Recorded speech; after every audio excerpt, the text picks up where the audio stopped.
A short time ago, I spoke to Ukraine's ambassador to Australia, Vasyl Myroshnychenko, to mark the 4th anniversary.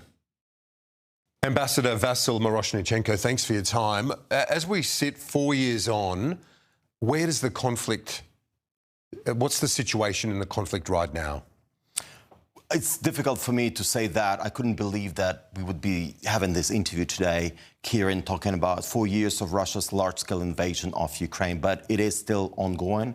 It is as brutal as it was for the past 4 years, pretty ruthless, especially this winter. There is movement on the front lines. It's not big, but it's happening on both ways. You know, sometimes Russians gain some ground at a huge cost.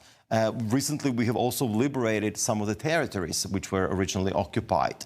But there is a lot of things going on. Russians are incessantly hitting our critical infrastructure, our power generation, electricity distribution. Really, this winter was extremely difficult for the Ukrainian people, and it's still pretty cold there now. Imagine it goes up to -15 at night, and when you have no electricity, you have no heating.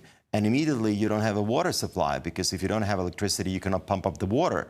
And most of the people in Kiev live in those, Soviet residential buildings, and it's all, the city's paralyzed. So we are fixing whatever we can fix.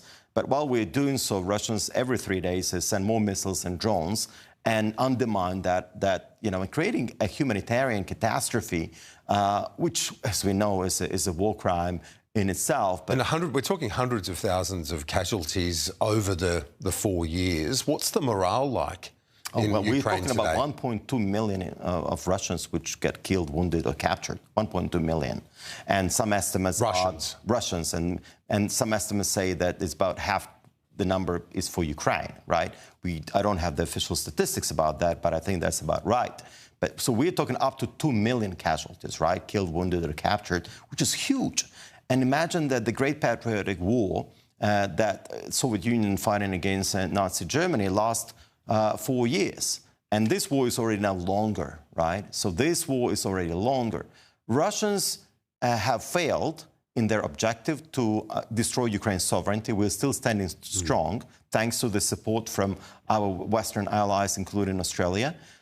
But we need that support. We need to raise the cost of war for Russia. And the way to do it is to provide more military assistance for Ukraine, to impose further sanctions. And this is where I'm very thankful to the Australian government for today's statement and new sanctions imposed on different sectors of the Russian economy.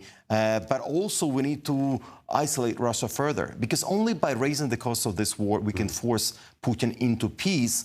And to do so, we need to make sure that those Russian immobilized assets, 300 billion of those, which are out there, should be used for Ukraine's armament, is that support, Ukraine's rebuild. Is the support, though, so you've got the one side of the sanctions on Russia. The other is the military hardware and dollars to Ukraine. Is that still flowing at a level necessary to provide defence for your country?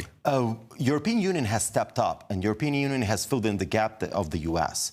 Because, as you know, the US has stopped providing military aid to Ukraine in 2025. They still sell the weapons we need, and we use European money, and we are very thankful to the EU. Currently, if you look at the numbers of individually as countries, in 2025, number one country is Germany in terms of military support for Ukraine. And, of course, EU as an alliance. But, we need more support. What does Australia need to do?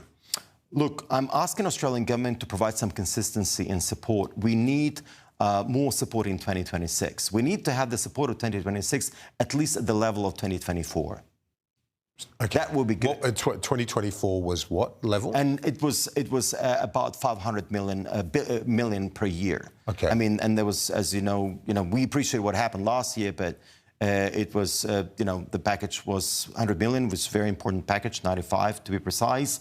But the war in 2025 was as bad as it was in 24, 23, 22. So it dropped off last year. You'd like the support to get back to where it was? We would be very grateful to get back to where it was, because there's so much at stake for Australia. And this is not only our war. No. This is not something too far away. Russia is here in the Pacific. They intensified. So it was 500 million. Last year it dropped to 100 million, or just under that, and you want it back up to 500 million. That would be great. And I understand all the competing priorities that the Australian government is facing, and I totally get them. But you know, this war has undermined not only us, it has undermined you as well. And especially whatever it brings to your security, to your safety.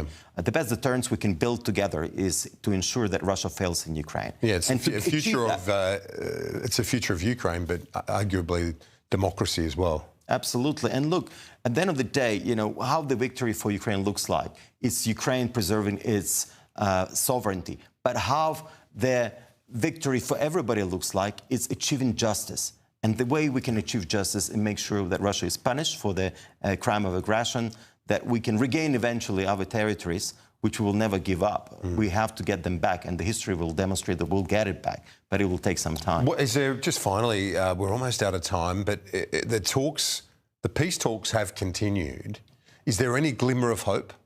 Of a compromise? We remain committed to achieving peace. We work closely with President Trump on this. We appreciate his leadership. But Russia is not demonstrating any real, genuine interest in achieving peace. They are interested in being involved in peace talks, but it's more, they're not doing them in good faith. They could have ended this war a long time ago. They could have had a ceasefire. Americans and Ukrainians have offered them back in March. You know, almost a year later, they haven't accepted it. And they keep on using the time because they feel that they have an upper hand. They feel like they haven't yet achieved their goal. And the goal of Russia is very simple. Ukraine is gone. Ukraine does not have the right to exist. That's what Russia's goal is. And we will keep on fighting no matter what, because for us, it's an existential threat. Ambassador Vasyl Myroshnychenko, thank you for your time and for your time, sadly, over the last 4 years as this terrible conflict has continued. Thanks for having me.